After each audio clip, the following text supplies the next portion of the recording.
ESPN broadcaster Ryan Rico provided details regarding Caitlin Clark's anticipated comeback during Monday evening's broadcast. The network revealed specific dates when the star player might rejoin the Indiana squad. Rico outlined the team's upcoming schedule during the telecast. Indiana faces Washington this Friday at their home venue, followed by a Sunday matchup against Connecticut, currently holding the league's poorest record. Following these contests, the squad enjoys a 7-day break before encountering Minnesota in back-to-back games, plus a home battle versus Seattle. Their final regular season contest airs live September 9th. During the week-long intermission, head coach Stephanie White expressed optimism about Clark rejoining team workouts. Mr. Mann, stop it. I mean, honestly, I don't know what we're doing here.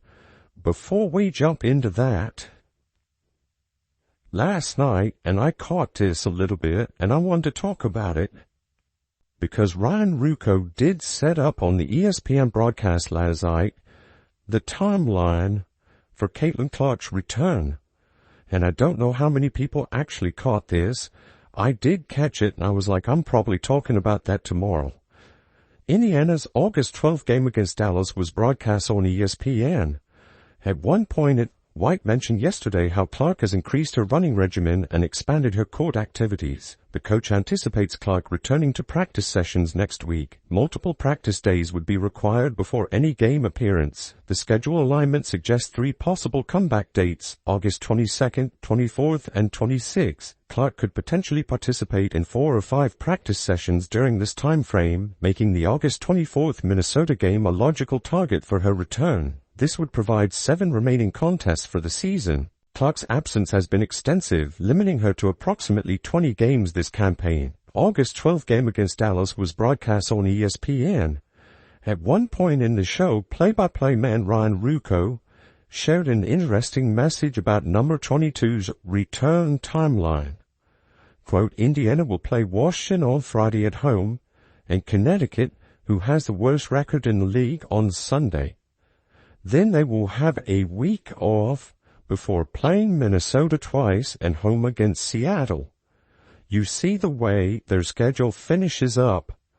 Their final regular season game, the prolonged injury layoff, represents a significant portion of missed action. Monday's 81-80 defeat to Dallas proved devastating for Indiana supporters. This loss to the Wings, now holding 9 victories with 1 coming at Indiana's expense, sparked intense criticism. Dallas improved to 10-7 at home following this upset. The team's talent level makes such defeats particularly frustrating. Indiana should dominate home games at a much higher rate, potentially winning 7 or 8 out of every 10 contests at their venue. The franchise enjoys one of the league's strongest home advantages, rivaling only New York's atmosphere. When Clark plays, Indiana commands respect at every arena. Stephanie White's tactical decisions drew heavy scrutiny following the loss. The defeat highlighted several concerning patterns in her coaching approach. White addressed media members after the game, citing defensive lapses and transition breakdowns. White explained how Dallas increased defensive pressure, making ball advancement and offensive initiation more challenging. She noted multiple consecutive turnovers leading to easy scoring opportunities for the opposition. 27 points off turnovers proved costly, along with uncharacteristic mistakes from veteran players. This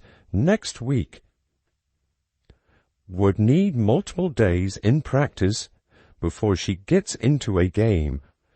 Quote, but you will see the way the schedule stacks up after that week and wonder, could one of those games against Minnesota or the 26th at home against Seattle be the potential return game? So the way that lines up is, it lines up as 3 potential return dates. The coach mentioned how all point guards remain injured, complicating lineup decisions. She described moments where the team became disorganized, leading to excessive dribbling and abandoning off-ball movement in favor of isolation plays. White also criticized officiating, particularly regarding Aaliyah Boston's treatment in the post. She argued Boston receives fewer calls than any interior player league-wide. However, relying on officiating complaints has become tiresome for many observers. Season losses reveal troubling patterns. Indiana has fallen to Golden State twice, Los Angeles twice, Dallas once, Connecticut once, and Washington. The recent unmotivated defeat against Phoenix stands out as particularly disappointing, possibly ranking among the year's worst performances alongside this Dallas loss. White's timeout management sparked additional criticism. Many questioned her decision not to call a reset timeout with 12 seconds remaining. Her rotation choices also drew fire, particularly inserting Damiris Dantes over Chloe Bibby despite Bibby's strong shooting performance. White's philosophy regarding hot shooters remains puzzling. She doesn't prioritize riding momentum, which could have resulted in additional three-pointers from Bibby. This conservative approach frustrates supporters who watch scoring opportunities disappear. Okay, so that kind of makes sense. You basically got a week off starting Monday. Alright, you got a week off sort of starting Monday. So, yeah, I mean, let me look at the calendar. You'll have, they'll play on the 17th, against the Sun, which is this weekend. 1, 2, 3, 4 games before the 22nd, or 4 days before the 22nd.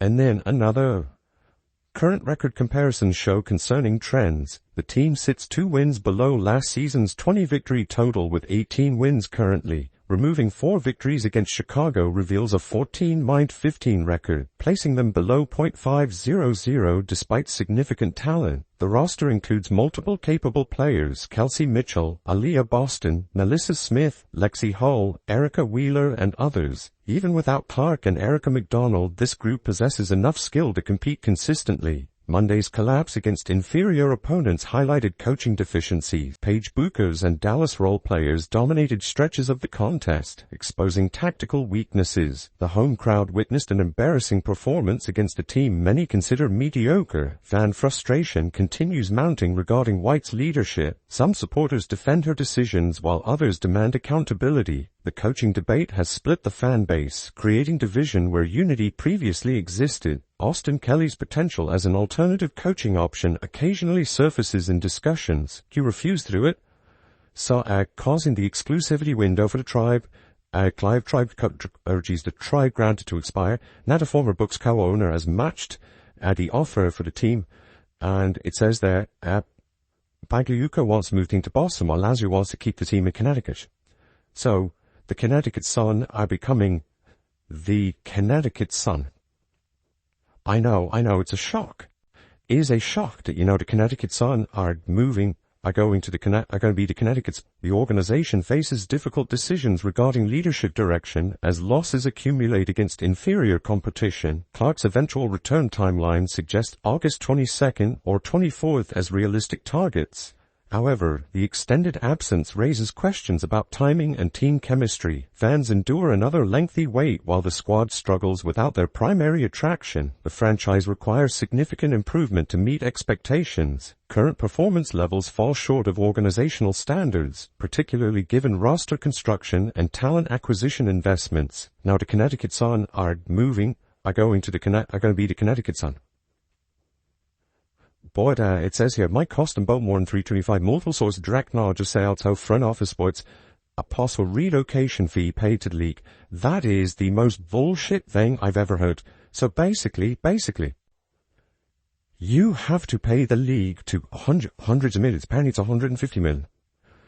Apparently it's 150 million. It says Houston is the preferred landing spot for Sun, according to multiple sources. South Houston's expansion bid led by Rockets. The WNBA appears to be orchestrating a significant blunder regarding the Connecticut Sun franchise transaction. The organization is blocking what appears to be a substantial error in judgment concerning this particular club's ownership transfer. Rather than facilitating the deal, the league administration is preventing the sale from proceeding, seemingly driven by financial motivations. This decision represents a considerable gamble that could backfire spectacularly. The situation involves multiple bidding parties offering $325 million for the franchise acquisition and potential relocation. Reports indicate that Steve Pagliuca negotiated an agreement with the Mohegan Tribal Organization during July for this exact amount. However, the transaction has encountered obstacles when the league commissioner failed to bring the proposal before the governing board for approval. This administrative roadblock caused the exclusive negotiation period granted to the tribal entity to lapse. Subsequently, a former Boston Celtics co-owner has presented a matching financial offer for the club. The competing proposals present different geographical outcomes. One faction seeks to relocate operations to Boston, while the alternative group prefers maintaining the current Connecticut base. Ironically, the Connecticut Sun would remain the Connecticut Sun under the latter arrangement. Financial complications have emerged beyond the initial purchase price. Paid to $250 million is not going to pay.